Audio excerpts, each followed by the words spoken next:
Scalp के लिए 1 minute chart मैंने लगा ही रखा है। अच्छा वैल्यू एरिया फाइंड हो जाएगा, ये पुराने वैल्यू एरियाज तो पड़े हैं, कोई दिक्कत वाली बात नहीं है।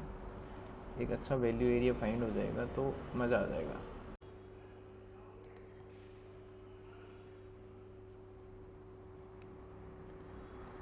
चलो प्लान करते हैं एक स्ट्रॉन्ग, ठीक है, 4-5 रुपये एसएल के साथ में प्लान करते हैं। एक स्ट्रॉन्ग ब्रेक मिल सकता है अपन को यहाँ पर, क्योंकि निफ्टी है वो यहाँ पे बहुत अच्छा सपोर्ट वैल्यू एरिया पे ले चुका है। ब्लास्ट मिलेगा तो फिर इस ट्रेंड लाइन को ब्रेक करते हुए ऊपर जा सकता है, अदरवाइज नहीं सस्टेन करेगा अपन तुरंत से इसको एग्जिट कर देंगे, दैट्स ओके। ज़्यादा बड़ा एसएल प्लान नहीं है, 5 पॉइंट का एसएल प्लान है और लगभग 10 से 20 पॉइंट टारगेट है। रनिंग कैंडल्स में जो मिल जाए, कोई भी कैंडल सेलिंग दिखाएगा अपन उसे तुरंत से एग्जिट कर देंगे। ये नहीं है कि 15 पॉइंट टारगेट है तो सेलिंग कैंडल दिखाते ही एग्जिट नहीं करेंगे। एक अच्छा ब्लास्ट चाहिए अपन को, ठीक है। कंटिन्यूस स्ट्रॉन्ग बाइंग आया है, चलो वो वाव, निफ्टी भाग रहा है लेकिन ये प्रीमियम इतना स्पीड से, यस एक ग्रेट मूव। एक भी कैंडल का 3 सेकंड से ज़्यादा एसएल मतलब सेलिंग वापस आया तो अपन उसको एग्जिट कर देंगे। स्पाइक में मैं एग्जिट नहीं करता हूँ, स्पाइक में आप ज़्यादातर फेक एसएल लेके एग्जिट कर देते हैं, क्योंकि कैंडल है थोड़ा सा रिवर्स करता है तो डरने की ज़रूरत नहीं। कोई बात नहीं, अपन ना प्रॉफिट 6000 से 3000 आ गया उससे कोई फ़र्क नहीं पड़ता, क्योंकि रिस्क मैनेजमेंट ऑलवेज बोला है कि 2000 का एसएल 1500 का एसएल है तो वैसे भी ज़्यादा ले, सेलिंग कैंडल दिखाना चाहिए तभी अपन एग्जिट करेंगे। ये कैंडल 3 सेकेंड 4 सेकेंड से ज़्यादा रेड रहा तो अपन फिर इसको एग्जिट प्लान कर देंगे। पूरा कैंडल रिवर्स हो जाएगा तो भी अपने कोई ज़्यादा दिक्कत वाली बात नहीं है, क्योंकि छोटा एसएल 1500 2000 5 पॉइंट का एसएल है। टारगेट अपना 6000 तक अभी भी शो हुआ है, लेकिन कैंडल को सस्टेन कर दो 5-10 सेकेंड, ठीक है। फिर भी सेलिंग आता है कोई दिक्कत नहीं है, अपन एग्जिट कर देंगे। इसको बोलते हैं कैंडल सस्टेन, क्योंकि कई बार क्या होता है सेम कैंडल ही वापस ग्रीन हो जाता है, तो आपको बड़े प्रॉफिट्स कब मिलेंगे? फिर बड़े प्रॉफिट्स चाहिए अपन को। कैसे साइकोलॉजी इंप्रूव होती है, कैसे अब अगर दोबारा से मार्केट ये रेड कैंडल बनाएगा, ये सेम कैंडल को रेड कर देगा, मैं एग्जिट कर दूंगा, फिर जो प्रॉफिट मिले उससे मुझे कोई दिक्कत वाली बात नहीं है, ठीक है। ये दोबारा से इसने रेड कर दिया, फिर से अगर इसने सस्टेन किया, आई विल एग्जिट इमीडिएटली, ठीक है। अब बाइंग आना चाहिए, नहीं तो मैं इसे एग्जिट कर दूंगा। फिर ये हो गया कि फिर ये स्पाइक्स है जो कि सस्टेन नहीं कर रहा है, क्योंकि इसको ग्रीन में कन्वर्ट होना चाहिए। ओके, एग्जिट करेंगे अपन इसको जैसे इस प्रीवियस कैंडल का लो ब्रेक होगा।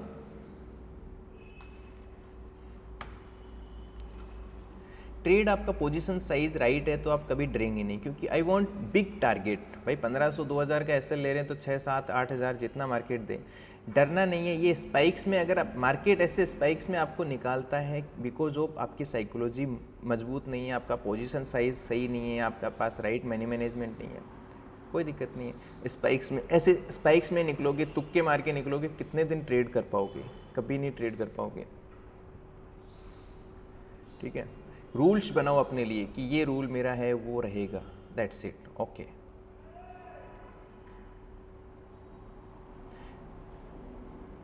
प्रीवियस कैंडल्स मेरे एसएल हैं, प्रीवियस कैंडल्स मेरे एसएल हैं, भले ही 1500 के बदले 3000 मिले, 1500 के बदले 1500 मिले या 1500 के बदले 15000 मिले, आई डोंट केयर, मुझे मेरे रूल को फॉलो करना है। कई बार क्या होता है स्ट्रॉन्ग जो बाइंग चाहिए, जैसे back to back green candles यहाँ बने, दैट्स गुड, लेकिन वो बनेंगे तभी। कई बार होता है मार्केट थोड़ा रेस्ट करे, रेस्ट करने के बाद 2 कैंडल अच्छे बनाए, ऐसा भी होता है। और अगर आप सस्टेन प्रीमियम नहीं करना चाहते हैं, ये नहीं है कि भैया ये कैंडल्स नीचे ब्रेक होंगे मैं एग्जिट ही नहीं करूँगा और प्रॉफिट ट्रेड को है लॉस में बदल दूंगा, लॉस में नहीं, 1:1 लेके, क्योंकि 1500 2000 का प्लान है तो कोई दिक्कत वाली बात नहीं है। कैसे एक लंबे प्रॉफिट को कैच किया जाता है वो देखो।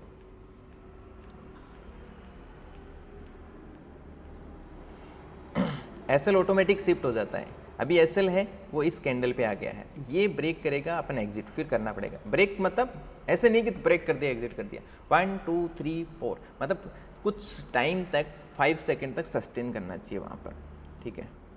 अगर इसके लो को नीचे सस्टेन कर दिया, ठीक है, जो प्रॉफिट मिलेगा 4000 6000 जो मिलेगा ले लेंगे अपन।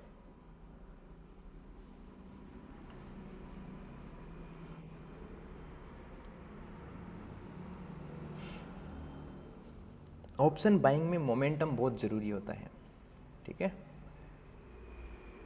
आपके प्लान्स यहाँ सेट होने चाहिए कि हाँ इतना रिस्क मैनेज करना है, 4 सेकंड की जगह 6 भी हो सकते हैं, लेकिन वो दिखना चाहिए तुम्हें एज ए ऑप्शन बायर कि हाँ प्राइस सस्टेन कर रहा है कि नहीं कर रहा है। ये आता है एक्सपीरियंस से, और आपकी लर्निंग कितनी मजबूत है, आपका पोजीशन साइज कितना मजबूत है, आपका रिस्क मैनेजमेंट कितना मजबूत है।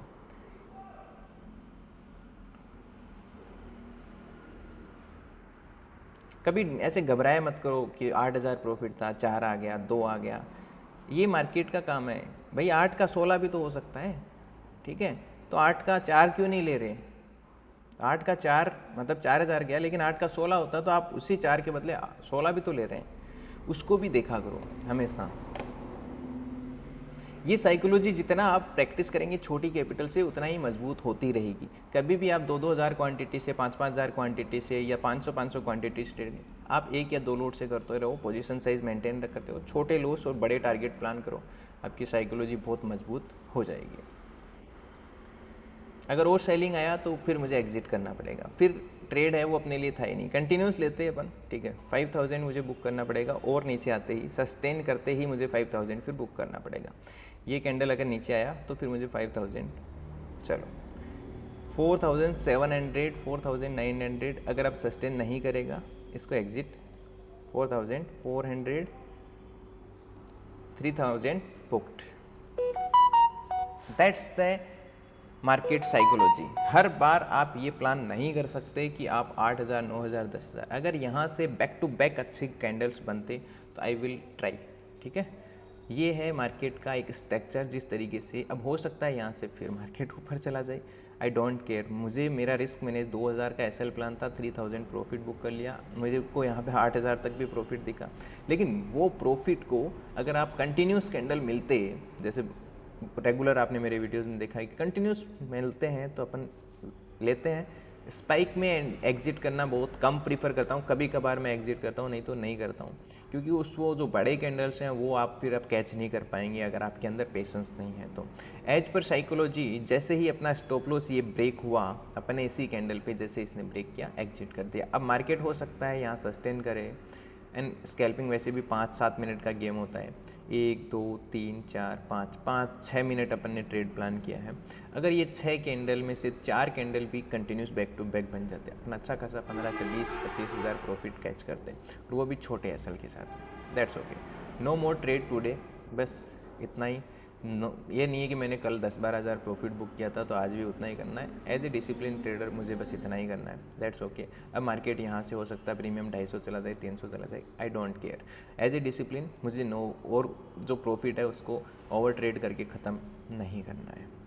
कैसा लगा video? As a discipline trader कैसे आप करते हैं, कैसे ट्रेड प्लान करते हैं, और कैसे आपकी साइकोलॉजी बिल्ड होती है, कैसे आप बड़े प्रॉफिट्स को छोटे एसएल के साथ में कर सकते हैं, वो आपको यहाँ समझ में आया। अगर ये प्राइस इस कैंडल में भी अगर 10 सेकंड से ज़्यादा ये रेड रह जाता तो मैं इसको एग्जिट कर देता, लेकिन जैसे ही ये क्लोज हुआ तुरंत से अगला कैंडल ग्रीन बन गया।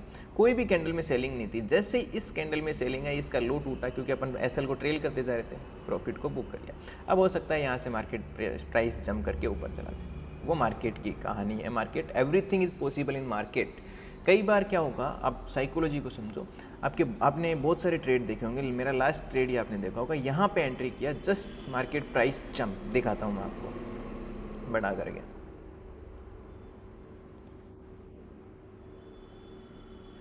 आपने प्रीवियस डे का मेरा ट्रेड देखा होगा, ये वाला, यहाँ पर मैंने एंट्री किया, मेरा पहला ही कैंडल इतना बना है कि 10,000 सीधा ही प्रॉफिट चला गया। इससे पहले भी आपने ट्रेड देखा होगा, बहुत ही अच्छे जंप के साथ, बहुत अच्छे जंप आते हैं मार्केट में, आपको कैच करने आने चाहिए हमेशा, ये ध्यान रखो। हर तरीके की मार्केट में वोलेटिलिटी होती है, लेकिन अब वो जंप कंटिन्यूस आते हैं तभी मज़ा आता है। यहाँ पर इस वैल्यू एरिया पे मैंने ट्रेड प्लान किया था, सिर्फ 3 मिनट के अंदर ये पूरा बाउंस है वो कैच किया था, लगभग 100 पॉइंट निफ्टी के मूव को कैच किया था। तो ये रेगुलर मिलते रहते हैं, लेकिन हर बार आप ये सोचें कि बड़े मूव्स आप कैच करेंगे, दैट नॉट पॉसिबल। हर बार बड़े मूव्स नहीं मिलते हैं। अब मार्केट यहाँ पे प्राइस मूव करेगा, आप यहाँ बैठे रहे तो फिर जो आपने स्कैल्प प्लान किया है, आपने सुना होगा प्रीमियम डीके की वजह से उसमें लॉस होना शुरू हो जाएगा, और आपने जो प्राइस पे आप प्रॉफिट बुक करना चाहते थे वो लॉस में कन्वर्ट होने लग जाएगा। तो आपका जब 1500-2000 का एसएल प्लान हो तो 3000 प्रॉफिट लेके भी आप उसे एग्जिट कर सकते हैं। ज़रूरी नहीं है कि आपको स्पाइक में 8000 प्रॉफिट दिखा, 7 दिखा, वो पूरा लेना। मैं कम प्रीफर करता हूँ स्पाइक में एग्जिट करना। मेरा वेट रहता है कि कोई मार्केट सस्टेन करे वहाँ पे और एक लंबे प्रॉफिट को कैच किया जाए, क्योंकि जब आप एसएल देते हैं तो पूरा देते हैं, तो टारगेट लें तो भी आप पूरा अच्छा टारगेट लें, ठीक है। क्योंकि अपना बड़ा टारगेट बहुत बार 1:10 तक टारगेट लिया है, और वो तभी आता है जब आप पेशेंस के साथ ट्रेड करते हैं। और अपन ने जो प्लान किया था वो लगभग यही प्लान कर लिया था। कैसा लगा वीडियो कमेंट करके बता देना, ठीक है। चलो मिलते हैं फिर से टुमारो स्कैल्पिंग वीडियो में। अभी और कोई ट्रेड प्लान नहीं, हमेशा आपको मैं एक राय देता हूँ, प्लीज़ 1 2 3 मैक्सिमम आप करना चाहते हैं, 3 से ज़्यादा ट्रेड प्लान स्कैल्पिंग में मत करना। बाकी तो देखो मैं आपको समझा सकता हूँ, क्या करोगे कैसे करोगे वो आपको पता है। मैं एक ही चीज़ कहूँगा, प्रॉफिट आ गया घर ले जाओ, चाहे 2000 आया, चाहे 5000 आया, चाहे 10,000 आया, नहीं तो आप उसे फिर वापस शाम तक मार्केट में जो आया है वापस दे दोगे। बाकी आपकी मर्ज़ी, आप क्या करते हैं। Thank you.